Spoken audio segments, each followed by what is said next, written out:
टेम्पुर का बिजनेस तबाही की तरफ जाता जा रहा है। ये चीज़ उसका बाप बड़े अच्छे तरीके से समझ रहा है और वो कहता है कि आखिर तैमूर को क्या हो गया है। कभी कतर और कभी कहीं जा रहा है।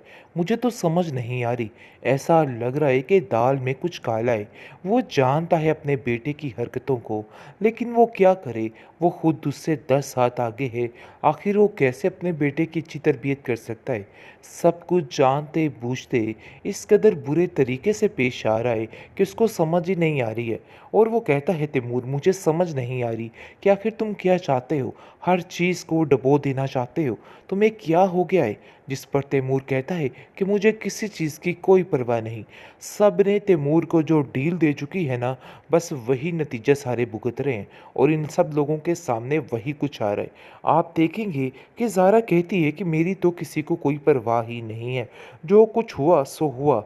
लेकिन तैमूर को तो बिल्कुल भी किसी चीज़ का एहसास नहीं है। वो कहती है बिलाल को कि तुम इधर आओ मेरे पास, मैं तुमसे बात करना चाहती हूँ। जिस पर बिलाल कहता है कि आज तक तो तुमने मुझे हर चीज़ से दूर रखा और आज अचानक तुम्हें इतनी बातें कहाँ से याद आ गई। मुझे तो कुछ समझ नहीं आ रही है। तुम्हें एक बात सही बताऊँ ना, मैं हर एक की हमदर्दी से डरने लग गया हूँ और मुझे किसी पे अब बिल्कुल कोई यकीन नहीं रहा। ऐसा लगता है कि हर तरफ झूठ ही झूठ है, इसके अलावा कुछ भी नहीं है। जिस पर आप देखेंगे कि वो बिलाल को कहती है कि हाँ, मैं ये बात जानती हूँ, लेकिन देखो ये बात तुम भी जहन में रखो। इस तरह की फजूल बातें करके दिमाग को मत खाओ। बस मैं तुमसे यही कहना चाहती हूँ कि ये लोग हमारी जान के दुश्मन भी हैं और कुछ भी कर सकते हैं हमारे साथ। जिस पर वो कहता है कि मैं तो तुम्हें पहले भी कहता रह गया, लेकिन तुमने मेरी एक नहीं सुनी और अपनी ही मर्जी करती चली गई। लो भुगतो अब अपनी मर्जी का नतीजा। जो कुछ भी किया है तुमने खुद किया है। जब कल तक मैं तुम्हें कहता रहा कि ऐसा कुछ भी नहीं, लेकिन तुमने मेरी एक नहीं सुनी। मुझे किसी की कोई परवाह नहीं। आप चाहे जो मर्जी कर लें, मेरे से बात मत कीजिएगा। दूसरी तरफ ज़ारा काफ़ी परेशान होती है। बिलाल को कॉल करती है और कहती है क्या तुम मुझसे मिलने के लिए आ सकते हो। मैं इधर बहुत ज़्यादा अकेली हो चुकी हूँ। मुझे तुम्हारा साथ चाहिए। मैं बहुत अकेली हूँ। जिस पर सुनकर वो कहता है कि तुमने अपना अकेलापन खुद ही हासिल किया है। जिस पर वो सारी तफसील बताती है और सारा कुछ कहती है कि ये सब कुछ ताया जान ने जानबूझकर किया है। जिस पर आप देखेंगे कि गुस्से में आग बगोला हो जाता है और कहता है कि मैं अभी और इसी वक्त यहाँ पे आ रहा हूँ और इन लोगों को ऐसा मज़ा चखाऊंगा कि ये लोग याद रखेंगे।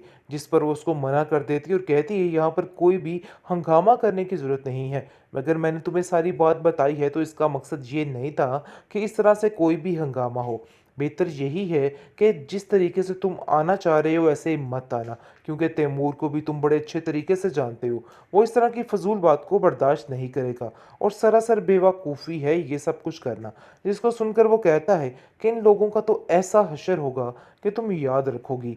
तुम नहीं जानती हो कि इन लोगों ने हमारे साथ क्या क्या ज्यादतियाँ की हैं। अब इन सारी चीज़ों का मदावा इनको उठाना ही पड़ेगा और सब कुछ जो कुछ हो रहा है इन लोगों के साथ वो बहुत ही सही है। इसलिए तुम्हें परेशान होने की ज़रूरत नहीं। अब मैं अपने तरीके से इन लोगों से निपट लूँगा। तुम बिल्कुल इन सब चीज़ों की टेंशन मत लो। दूसरी तरफ लैला काफ़ी परेशान हो चुकी है, क्योंकि हर तरफ से उसको कोई भी आस नज़र नहीं आ रही। अब वो बिलाल की कदरों कीमत जान चुकी है। बहुत हद तक उसको अंदाज़ा हो गया है कि उसका जो फ़ैसला था वो गलत था और उसको कतई ये फ़ैसला नहीं करना चाहिए था। उसने बहुत बड़ी गलती कर दी है बिलाल को छोड़कर। जिस दिन की ये खुशी की खबर सुनी थी, ताया जान को भी उस दिन से सुकून नहीं आया। वो भी दिन रात इसी टेंशन में रहा कि किस दिन मैं किस तरीके से ये सारे मामलात ख़त्म करवाऊँ। अंदर ही अंदर ज़ारा का सबसे बड़ा दुश्मन उसका ताया जान है, जो ये सब कुछ कर रहा है।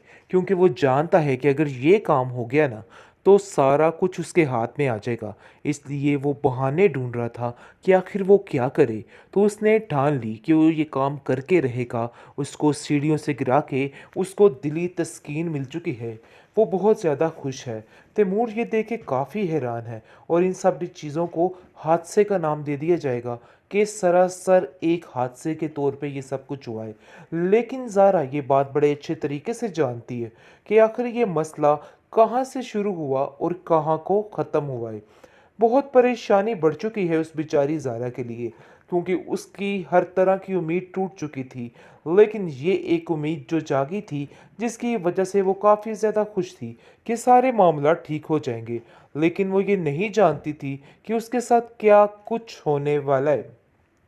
दूसरी तरफ ईमान का बाप काफ़ी ज़्यादा ईमान के लिए परेशान है और कॉल करता है बिलाल को और कहता है कि मैं तुमसे माफ़ी मांगता हूँ। जो कुछ भी तुम्हारे बारे में ईमान ने कहा, ये तुमसे जो कुछ कहा, मैं जानता हूँ कि तुम उसका बुरा नहीं सोच सकते।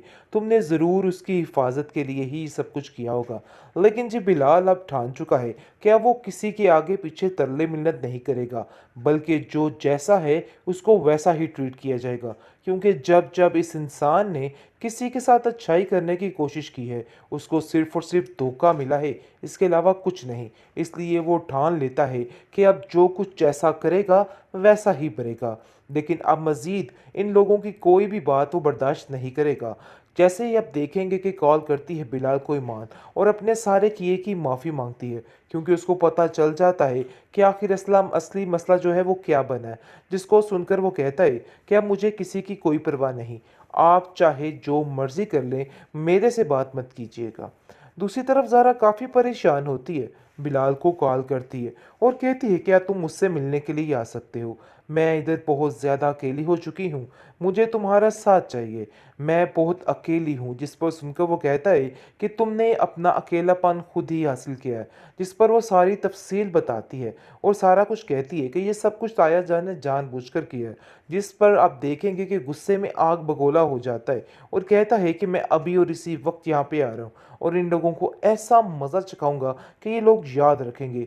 जिस पर वो उसको मना कर देती है और कहती है यहाँ पर कोई भी हंगामा करने की ज़रूरत नहीं है। मगर मैंने तुम्हें सारी बात बताई है तो इसका मकसद ये नहीं था कि इस तरह से कोई भी हंगामा हो। बेहतर यही है कि जिस तरीके से तुम आना चाह रहे हो ऐसे मत आना, क्योंकि तैमूर को भी तुम बड़े अच्छे तरीके से जानते हो। वो इस तरह की फ़ज़ूल बात को बर्दाश्त नहीं करेगा और सरासर बेवकूफ़ी है ये सब कुछ करना। जिसको सुनकर वो कहता है कि इन लोगों का तो ऐसा हशर होगा कि तुम याद रखोगी। तुम नहीं जानती हो कि इन लोगों ने हमारे साथ क्या-क्या ज़्यादतियाँ की हैं। अब इन सारी चीज़ों का दावा इनको उठाना ही पड़ेगा और सब कुछ जो कुछ हो रहा है ना इन लोगों के साथ, वो बहुत ही सही है। इसलिए तुम्हें परेशान होने की ज़रूरत नहीं। अब मैं अपने तरीके से इन लोगों से निपट लूँगा। तुम बिल्कुल इन सब चीज़ों की टेंशन मत लो। दूसरी तरफ लैला काफ़ी परेशान हो चुकी है, क्योंकि हर तरफ से उसको कोई भी आस नज़र नहीं आ रही।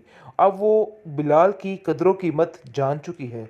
बहुत हद तक उसको अंदाज़ा हो गया है कि उसका जो फ़ैसला था वो गलत था और उसको कतई ये फ़ैसला नहीं करना चाहिए था। उसने बहुत बड़ी गलती कर दी है बिलाल को छोड़कर।